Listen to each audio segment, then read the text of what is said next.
Hello everybody, this is Race here, and I'm going to go over Markiplier's new movie. Came out, I saw it last night, Iron Lung. Now, Iron Lung is based off a video game by, the name escapes me at the moment. But yes, a indie horror game, and Markiplier played it, and he produced, wrote it, added more to because the video game is very simple. In a submarine, those who don't know, you're in a submarine in a blood ocean, and the character in the game is just in this small little submarine, and he has to look for all sorts of things. I'm not going to spoil much, but you should definitely check out the video game. Now, there are going to be spoilers for Markiplier's movie, so if you haven't seen Markiplier's movie yet, Iron Lung, go check it out. Like I said, I saw it last night. It's really cool. So I wrote down some notes. What I think of it. Well, let's start with the good news. Good news is there's some cool shots. Visually, it's great. I didn't know Markiplier had a stunt double, but apparently that's, again, spoilers. In the credits, it shows stunt double. So yeah, if he has a stunt double, that means, you're going to be the character goes flying back and forth a lot. So trust me, if you haven't seen it, but like I said, this is spoilers all throughout this video. So if you want to hear spoilers, great. If not, you should check out the movie and then come back later to this video and see what what you think of my opinion. So it's really cool visually, especially the part where one of the Leviathans breaks through, and it's in slow motion, and all this blood comes out, and you see this big eye staring at Markiplier, and it's right next to him. You see the teeth, see his big mouth move past him. It's really cool, really smart. I think that was one of the Leviathans in the game, so it's really cool. Of course, it shows another creature. So like I said, visually, it's really good. I liked at the end when Markiplier, the character Markiplier, he plays Simon the Butcher, and Simon, at least, tells his name to the woman, and she tells her name to him. I forgot her name at the moment. The one on the intercom speaking to him. That was a nice touching moment. Let's see. Losing his mind. When he loses his mind, that's really cool. I like that a lot. The visuals, he goes in and out of consciousness and comes back. That's really nice.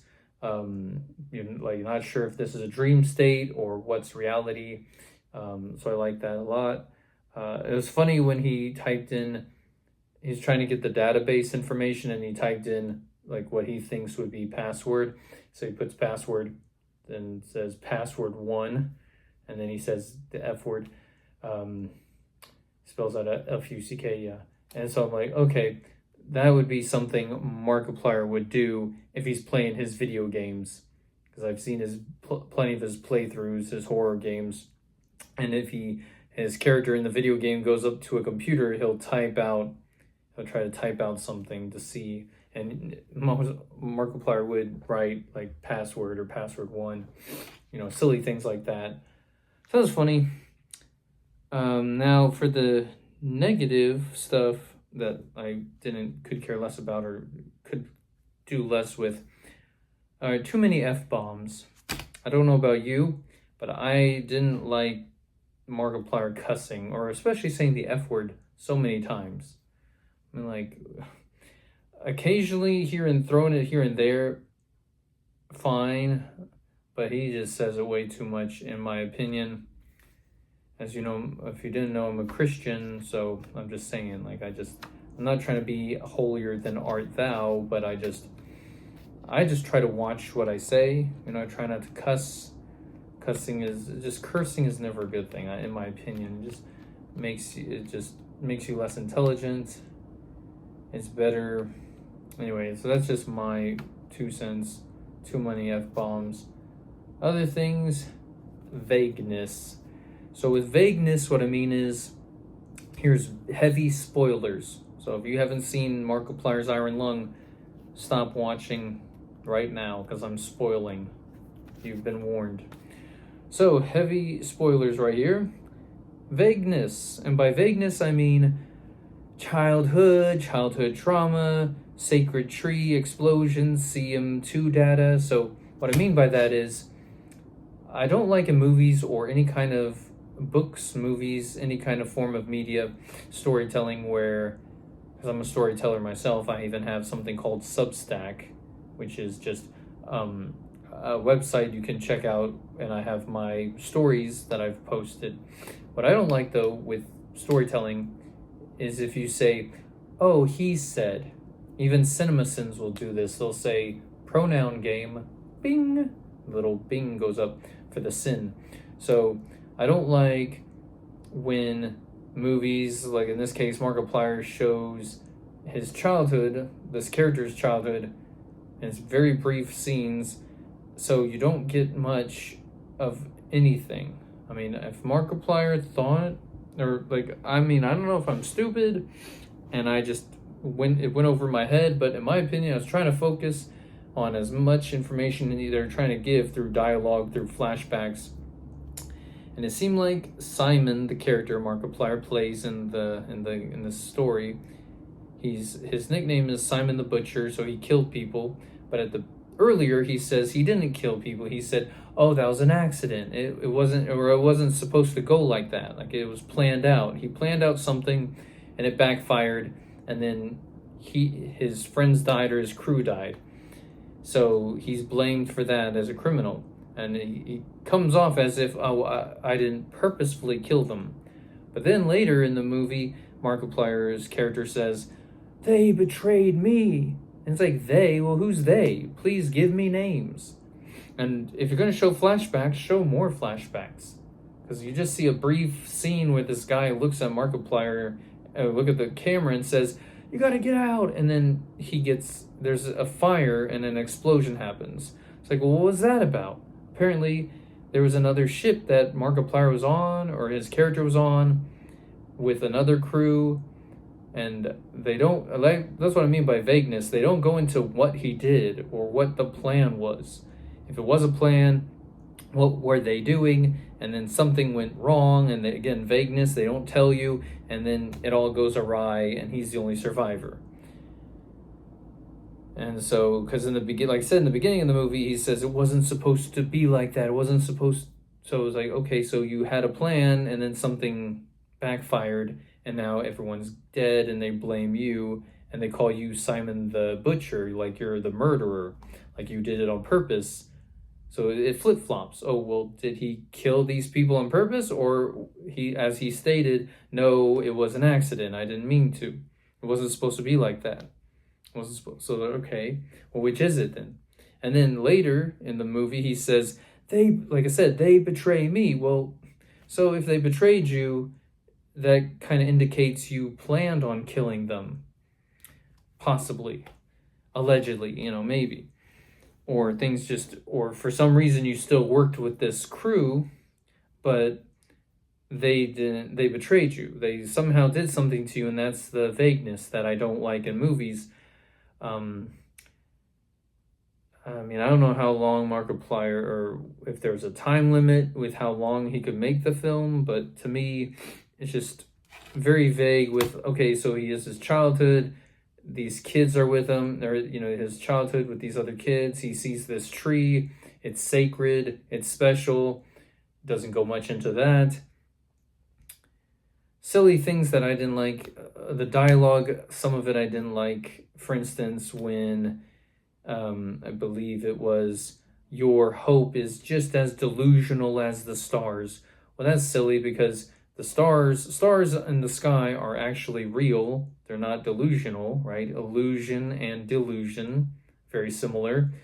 And illusion, you can't really see, and have was the phrase delusions of grandeur. It's like thinking too heavily of yourself or going for something that's way beyond you, way beyond the scope of you. So I mention this because when you say something like your hope is similar to, just as delusional as the stars. Well, like I said, the stars are not, or starlight is not delusional. It's based in reality. You can see the stars. And hope is not a concrete thing, it's an abstract idea. So those don't correlate. You can't compare hope, an abstract idea, to stars. That's a physical thing you can actually see and study. So anyway, I know I'm very nitpicky there, but that's one thing that bothered me with that little dialogue and other kind of dialogue. If they're trying to be philosophical or poetic, didn't really work for me, in my opinion. Yeah, so let's see. Sacred Tree explosion. Oh yeah, the CM2, or that other vessel that Markiplier finds in the blood ocean. Apparently he gets close enough to it, boom, catches the data. Data goes into his system. It's like, okay, cool. So seems to me like the government, this Markiplier had to add more to the story of this little video game, this indie horror game. So it seems to me like this government, right, dystopian future, and this government has sent criminals down into this blood ocean, this, I guess, this planet that's full of blood, and they send them down in there into this little, send other people down to gather information, and apparently they lie to the character Simon, who is playing, Markiplier, saying, oh, you're the first one down here, when in fact, no, there's been two others, because apparently there's like a CM2 is what the name of the vessel was, I think, with the data information that he collects. But then also, apparently Markiplier finds another signal. He reaches someone else talking to him. Could be delusional, could be losing his mind, not really there. Dreamlike state, that's what I like. Very creative. Also, or it could be an actual person. Again, I like the visuals, I like that, losing his mind. Don't need the vagueness, don't need his flashback on this character. If you did, you could have expanded it more.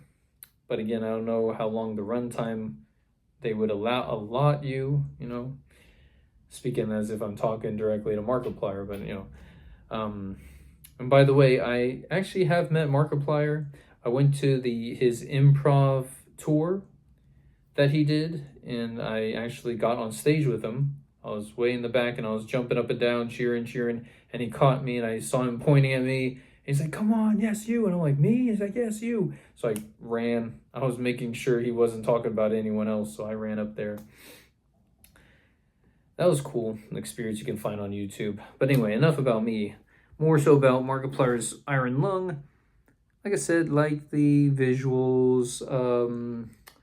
Some parts were exciting. The vagueness and flashbacks could do without. Cussing too much could do without. Just strategically in certain parts. Creatures were cool. The visuals, the way, I'm just so excited that Markiplier, a YouTuber, actually made a movie. That is so cool. So all kudos to you. Tip my hat to you, Markiplier, all that you did. And Amy's really cool that Amy helped out behind the scenes. So yeah, anyway, that's all I have. I had to make sure I write down notes. So if you guys let me know what you think in the comments down below, give a like, all that good stuff. Usually I don't like saying that. Give a like, subscribe. I do this for fun. So let me know what you think with Markiplier's Iron Lung. Comment down below what you thought of it, what you think. And yeah, I'll go from there. Thanks, guys.